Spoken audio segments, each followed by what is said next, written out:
Hello sa ating mga first-timers, Josh here, and welcome to another episode of the Logout Sessions!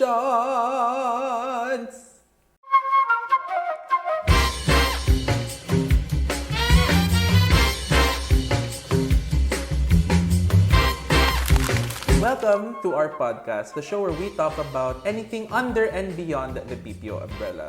Walang censor, walang filter, and syempre, walang limits. Even though all of these three things have the complete opposite of everything. For this episode, we'll be talking about all of our first times on the job and off the job. And syempre, before we get this episode started, I would like to give a shout out to everyone here at ClearSource. Those on-site and those working hard from home, off-site, if that makes sense.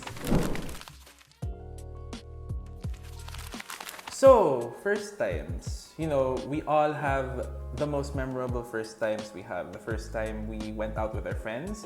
The first time we spent a lot more than our paychecks. And of course, the first time we fell in love. And the first time we experienced that heartbreak. Syempre, you know, this is something that you want to talk to a friend about. So, welcome to the show, one of our resident recruitment professionals. Professional na nga eh. Miss Ira Balunton. Hello. Hi. Please tell me na tama yung... Yes, it's tama. Tama naman siya. It's Ira. Ira Balunton? Yes, Balunton. Oh my God. Kasi hindi ko na binabasa yung script eh. Balunton. So, tell us about yourself, Ira. Kumusta ka naman? How's your shift? Kahit hindi pa nagsisimula yung shift mo, alam ko naman na before shift to. So, hi guys. I am Michelle Ira Balunton. Everyone calls me Ira here. I am one of the talent acquisition specialists here at ClearSource. And kapag nakikita nyo yung mga hiring namin, for example, pag ko na din, may mga hiring namin sa office, for example, yung mga accounting professionals natin, sa akin yun. So, ayun.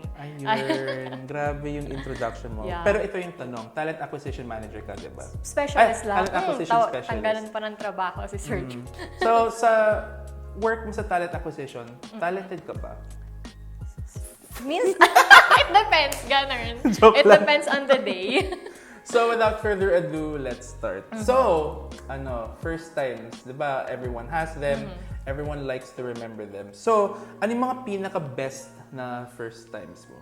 Like, siguro to share mine na din. Yung pinaka-memorable first times ko was first learning how to walk. First learning how to play video games. First learning how to get my NBI clearance on my own. And of course, first learning how to do taxes na hindi ko pa hasa hanggang ngayon. So, ano yung mga sa iyo? Siguro sa akin, since super strict ng parents ko, that would be the first time na nag-commute ako nag-commute ng ako lang mag-isa, na maiyak-iyak ako. Inutusan ako ng mom ko noon na magbayad sa Meralco, which is parang a jeepney ride away. So, parang elementary ata ako ng grade 6 that time. Mapuputulan na kami ng kuryente. So, memorable siya kasi first time, hindi ko alam sabihin sa jeep, gano'n, sa driver. Paano kang inutusan na, bakit ikaw yung inutusan na magbayad ng Meralco? My mom kasi was a teacher. So, parang panahon na yun, if I remember it correctly, may klase siya, we were at school, and then parang it was examination day din na half day lang, which was I was asked to pay the bills or else mawawalan kami ng kuryente for that day. So, ilang taon ka? 12, 13? Something like that, yeah. Grabe. So paano ka in-instruct ng commute? Naalala ko kasi when I was first taught how to commute, parang okay, ganito. Sumakay ka ng jeep ng ganito, papunta ganito. Tapos pagbaba mo, dito ka, tapos sumakay ka ulit ng ganito. Ganun ba? Ganon din. Ang difference pa is that time, actually until now, hirap ako sa kaliwat kanan. So, ayun, that was very difficult din yung mga ganon. So, pag sakay mo ng jeep, tingin ka ng kaliwat, tingin ka ng kanan, ganon. Tawid ka lang. Although, one ride lang naman yung Meralco that time. Ah, that's nice. Saan Meralco to? I'm from Binangonan kasi. Binangonan, Rizal. Yung the first time that I was taught how to commute was going to school, going to and from school. Because, not to brag, medyo rich kid ako dati. May driver, may yaya and everything. Hindi, joke. Hindi, meron kaming driver noon, pero before, nung kakaalis lang niya, ayun, so I was taught na how to commute kasi wala nang bus, wala nang magdadrive sa akin. So I have to get myself to school somehow. Yung way na tinuruan ako is mainly through verbal instructions lang. Yung tipong, okay, kasi taga Las Piñas ako. From Las Piñas, sakay ka ng jeep papuntang Alabang. Then from Alabang, mag-trike ka going to your school. Tapos yun, luckily hindi ako naligaw. I'm curious about you though. Naligaw ka ba? Nung first time Nung first time naman, hindi. Since it's one ride away, hindi naman. And then, although up until now, hindi ako comfortable na mag-commute all the way to Manila. Ganon. Kasi hindi rin ako marunong magbiyahe talaga. Okay. Aside from learning how to commute though, ano yung mga, ano pa ang mga naging memorable first times? Like, what were the first times that you experienced that really stuck with you up until now? Up until now, siguro as an adult. Wow, adult! Oh my God. Magwalwal. Like, first time kong mag-throw up sa alak kasi hindi rin ako mainom doon. Okay. Hindi ko alam kung pwede to. Pero, okay lang. That's a memorable. That's memorable. Siguro yung sa akin, hindi naman ako nag-throw up. Pero, first time na may umuwi akong may kasama na ako yung caretaker from the bar. Pero speaking of first timers, was there a first time that you remember like from your previous work experiences na sobrang memorable? Of course. Yung first work natin, that's going to be the most memorable one. So, right after graduation, which was 2017, nag-apply ako agad as an HR associate sa isang beauty industry. What course? Psychology. From where? Our Lady of Fatima, Antipolo. Okay. Ako naman, Com Arts from San Beda, Alabang. So, talagang literally north and south tayo dito. Magkaiba. First job ko naman was now, content writer ako dito sa ClearSource. Pero, dati, content writer naman talaga yung stinart ko. Kumusta naman yung experience mo sa first job? Yung first job natin, I lasted there for 3 years. So, I was a HR associate, mainly focusing on recruitment. And then, sa beauty industry siya. So, hirap akong mag-let go doon. Kasi maraming perks and benefits na pampaganda. MRT si ate girl. So, ayun. Pero it was a learning experience. Like, everything I know right now started there. It's funny that you mentioned that. Everything that you learn from your first time, talagang nag-stick with you and adds to your experience when it comes to being an adult. Yes. Air quotes, being an adult. So what can you say were the things that you learned from your first job that you take all the way to ClearSource up until now? Right now, so as part of the recruitment team, it's part na you have to accept rejections. It's part of the job. So, kahit na anong ganda ng offer mo, kahit na anong ganda ng positions, maraming competitors in the market and you really have to sell the brand, not just the brand, but also the position itself. So, minsan right now, with all the millennials applying, it's not just the company, it's the culture that they're asking already. So, ayun yung natutunan ko. That's a good thing about ClearSource din because we, aside from giving people countless opportunities to learn, diba? We also have the culture to back it up. Yes, I would say this is the most laid back in a good way. Yes. Laid back and how do I say, siguro for lack of a better term, laid back and wide space. You know? Kasi you pretty much can do anything. There's no limit to what you can do. And with those limitless opportunities, you can grow even more, diba? Yes. And from what I hear from your team, sobrang ganda That is ng what dynamic. that is what I actually like dito sa ClearSource. When it comes to the team, shout out to the team, hi. So for the recruitment and sourcing team, super happy, super easy to go with, easy to work with silang lahat. You mentioned kanina rejection. I'm curious, when was the first time you experienced rejection in your life? In rejection, oh my God, Romantic, job search, kahit ano. siguro, ano ba? When it comes to rejection, I think ang pinaka nag-stick na lang sa akin was this one is work related na din. So for this one, this was my first job, so I was in charge of hiring for clinics before. So with that talaga parang urgent yung hiring. Sasign na siya ng contract, bigla pa siyang na-aksidente. And then, hindi na siya nakapagtuloy. So, hindi na nothing worse, nothing bad happened. It's just that the frustration was there. So, you really have to accept na inevitable yung pag-reject niya eh. Although, kahit na one step away na lang siya from joining the training and all that, but you really have to, for example, to accept that. So, that's really one thing that umiyak ako noon that time. Wow. It's really frustrating. Yung story ko tuloy, hindi masyado. Kasi sa'yo may aksidente. Ako, hindi lang ako in-accept sa dream position ko. Sad. Anong ginawa ko that day? Kumain. Nagmukmuk with ice cream. It was a good day.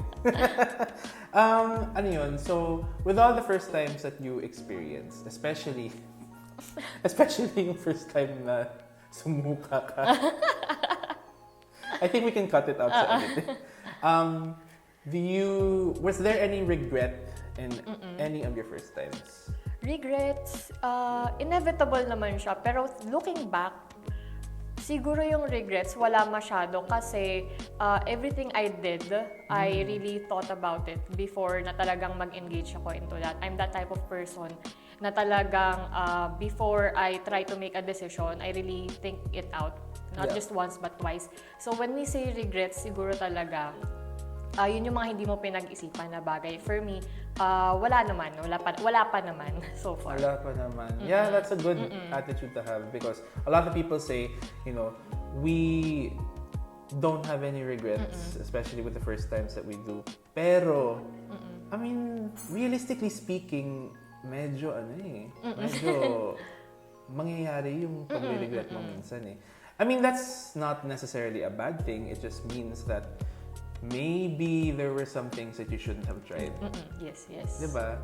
Like, throwing up in the bathroom. For sure, ako, I never should have. There are moments where I think na, maybe I shouldn't have done that one thing. But it's neither here nor there na. Ang kasabihan nila, diba? Yes. And I thank you. Ano pa ba? So, with the first times in your job, was there, especially with your first times working in the beauty industry, what first times in the job, if it makes sense, I say first time a lot. Ano yun? Were there any more memorable first times in your first job? Like, first time you talked to a customer, first time you talked to your boss? First time siguro, this was during my first job, of course. So first time I had a one-on-one with my manager. It's really intimidating. I was fresh out of college and then I really don't have any experience at all. So we don't know what will happen, what to expect during that one-on-one. So nakaupo ka lang doon and really straight back and really expecting the worst if ever ganon. Oh my God, same. Yeah, I remember expecting the worst in my first one-on-one. Kasi I think ito din yung nangyari sa'yo, yung tipong, for example, ma'am, tara po sa office ko po. And you're like, ala, may ginawa ba ako na Yeah, true. Should I say goodbye to my friends, my family? Should I leave the country? Ganon. Yes, totoo. Okay, so fast forward. You were there for 3 years, diba? So, yes. siguro you were there until like 2019, 2020. When, or rather, what was your first time in ClearSource like? First time with ClearSource, this was my first job in 2 years that I am working on site because of the pandemic. Yeah. So during When I was in ClearSource, when I was actually interviewed, I was inside the hospital with my mom. So I'm sorry. I didn't mean to laugh. Because hospitals nowadays are like really sad. Right. But why were you in the hospital? My mom was confined, so that's really what triggered. No worries, it is okay. No worries. My mom was confined for like a month. So when I was being interviewed by Sir John, our recruitment manager, I was in the hallway. I was in the hallway, hospital hallway. I was holding my phone, answering Teams. I was wearing face mask. And then the nurses were passing by, looking at me because I don't have the face shield on. So Sir John told me na it's going to be a short interview because he understands that I am the runner, I am in the hospital. However, the interview lasted for an hour. I was holding my phone like that. So it was very, what do you call this one? Memorable. And then when I got here, I was very excited. That's nice. Because I hear people laughing at the back. Right during the interview, and when you're already working from home for the past 2 years, that's really energizing because I've been at home, I've been stuck at home for the past 2 years, and so, hearing people, it really energized me. So all it took for you to say yes to the offer was hearing the people laugh in the background. I was really excited because the other job offers I had was, of course, working from home. That's true. I remember my first day here in ClearSource. Initially, I was offered. I remember from my interview that I was initially offered to work from home because at the time I was living in Las Piñas and then the office is here in Ortigas, so I would have to commute back and forth throughout most of the week. And luckily, I was given the opportunity to really space out my work week. 3 days a week dito sa office and 2 days a week working from home. Now I live in Ortigas, so the 2 days a week dito na talaga every day. Yeah, it's funny that it's funny. I'm so sorry pala about the hospital. No worries. Sobrang bad timing nun. Pero, before we continue, I would like to play a short segment with you. Okay. We're gonna do fast talk, and no, we are not going to ask that very infamous question. Sorry, Tito Boy. Okay, so I'm just gonna ask you a random question, and you answer with the most off-the-top thing that you can think of. Okay, so ready? Right. Yes. Ready? Sure ka? Sige, let's start. Okay, growth or determination? Growth. Strawberries or blueberries? Strawberries. Professionalism or non-professionalism? Professionalism. Decency or respect? Respect. Happiness or sadness? Happiness. May choice ba tayo? Sorry. Blue or red? Red. On-site, off-site? On-site. Weekends off or weekends on? Weekends off. Day shift, night shift? Day shift. And lastly, ano yung last question? Fast food, fine dining? Fast food. Nice. Okay. So, thank you for that. Okay. And thank you for sharing with us your stories of ClearSource. That was a really good story. Plus, I like the fact that all it took for you to, most of what it took for you to, accept the offer was to hear the people laughing. Because I can kind of picture myself being in your shoes and hearing that. It's like, oh, that's nice. Yes, That's really it nice. was. From then on, kumusta naman yung experience mo sa ClearSource so far? Right now, for the past 5 months that I've been working on site, it's really parang sabi nga nila, if you enjoy what you do, you're never gonna work a day in your life. And right now, I'm really enjoying what I'm doing here with ClearSource. There are stressful days, however, you don't dwell on it because of the people, because of the culture. So it's really a happy place for me. Any more memorable first times here in ClearSource with your team? It's probably the first time we ate out. The first time we ate out. Yeah. That's always a good first time. In your position now, I know na you make a lot of calls and all. Yes. Sorry. May gas pala ako. What was your first call like? My first call, at first, I really have to study the script So, I know during my first call, it was lousy because I was reading off a script. Although I know what to do, I know what to say, but of course, you have to familiarize yourself with how things goes here with your source. Yeah. So, you really have, parang it's kind of lousy na nagsastutter ka. I was nervous. Given nakatabi ko yung manager na talagang pinapakinggan niya yung ibang calls ko and all. Was that your first ever time, like, taking a customer-facing job? Like, talking through the phone? No. It's not really. It's since nasa recruitment na ako since 2017, it's not really new to me. But it's just that, of course, in every company, meron kang ginagawa. You still have jitters. Yeah. Yeah, that's nice. I mean, I wouldn't say that getting stutters on the phone is lousy, pero I do get that feeling na even though hasamo na, 'di ba? May moments na medyo parang parang you haven't done this in a while and everything. Yes, exactly. So, with all your experiences in ClearSource and in the recruitment industry now, ano yung advice na maibibigay mo to yourself when you were still a newbie with the experience that you have now? Ang haba ng pwesto. So, looking back siguro 2017 Ira, what the best I can say is that keep your chin up kasi marami talagang trials na dadating, especially in recruitment. Some people will try to overpower you, especially when you're hiring for higher positions than yours. So, keep your chin up, just hold your ground. Ayun. That's a good... Wow! Ira Balunton, everyone, 2022. Wala na. Lagdalang Pilipina kayo. End na natin tong episode. Tapos na. That's a good advice. Tapos, just to keep the train going, what advice would you give to those who are looking to apply for ClearSource? Hello, shout out to all of you. So, for everyone who's looking for a job, ClearSource, it's not just a plug, but ClearSource really is a good place to, let's just say, start your career, to start up your career. We really encourage growth here. So, PM nyo lang po ako sa LinkedIn. Ira Balunton po. PM nyo din sa Facebook. Joke lang. Wala ka bang Facebook? Meron naman. Pwede din. Well, thank you so much for being on this show. Thank you then. I really appreciate you guys having me. What can you say were the things that you learned from this episode? Ano yung key takeaway?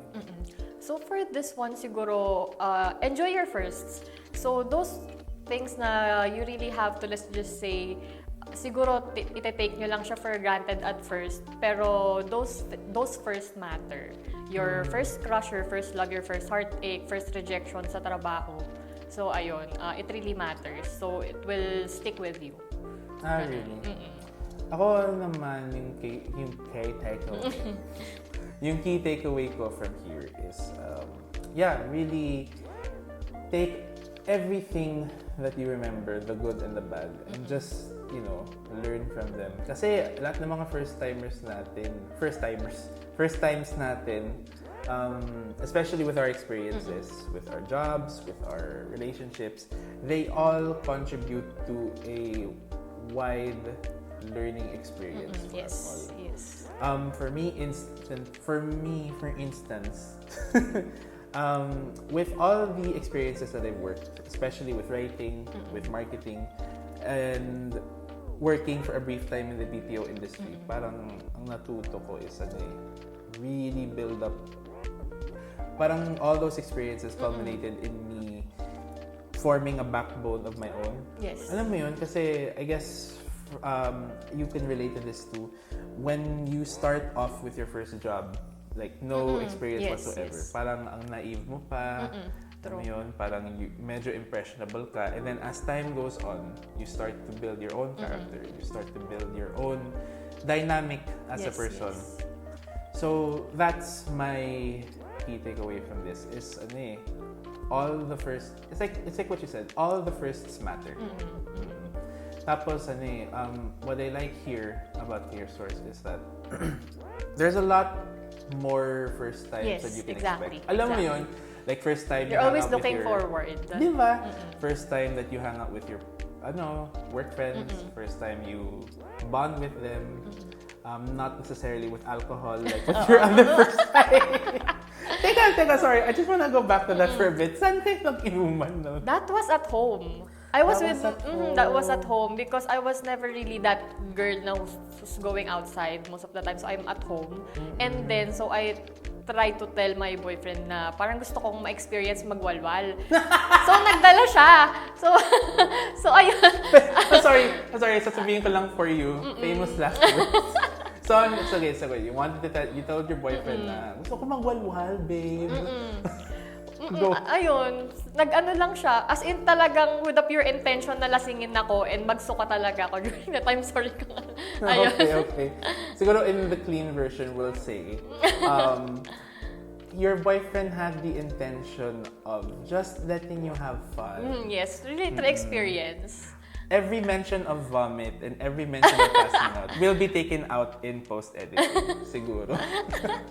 Ano pa ba? So, home drink sessions na yun.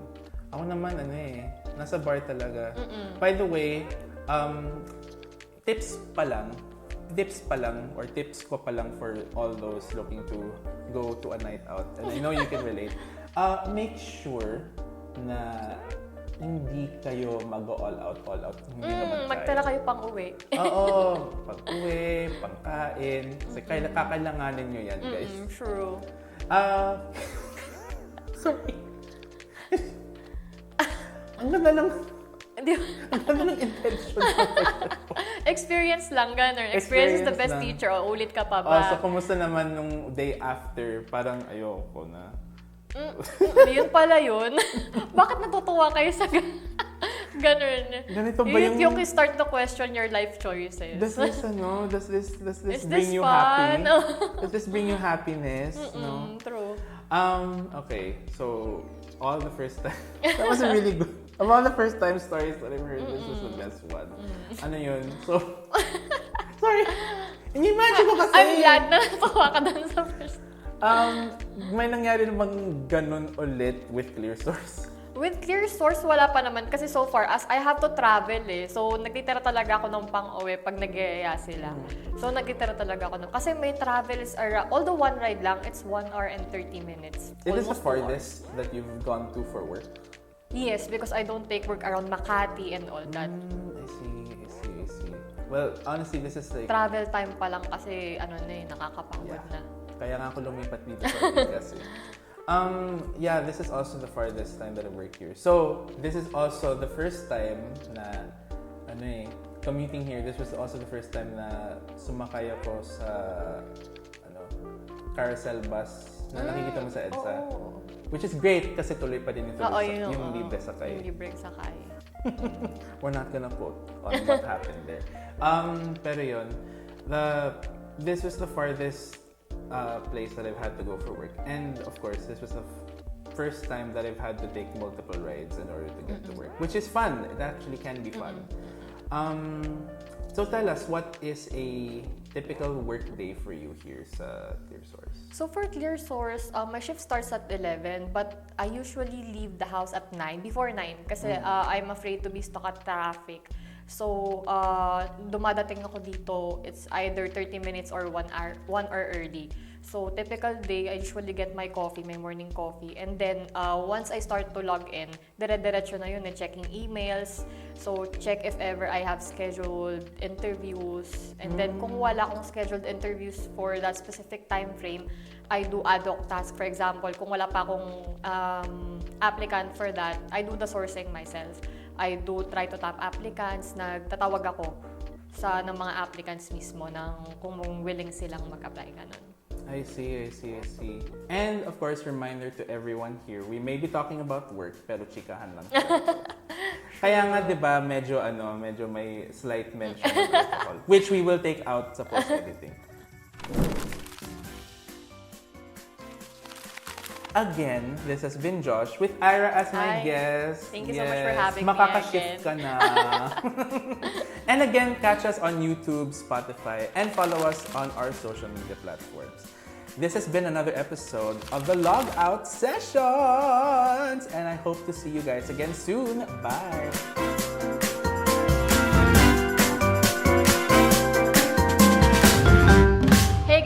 Ira here. Be sure to subscribe to our channel and follow us on all of our social media platforms. If you like this episode, click here to watch our previous episodes. Stay safe!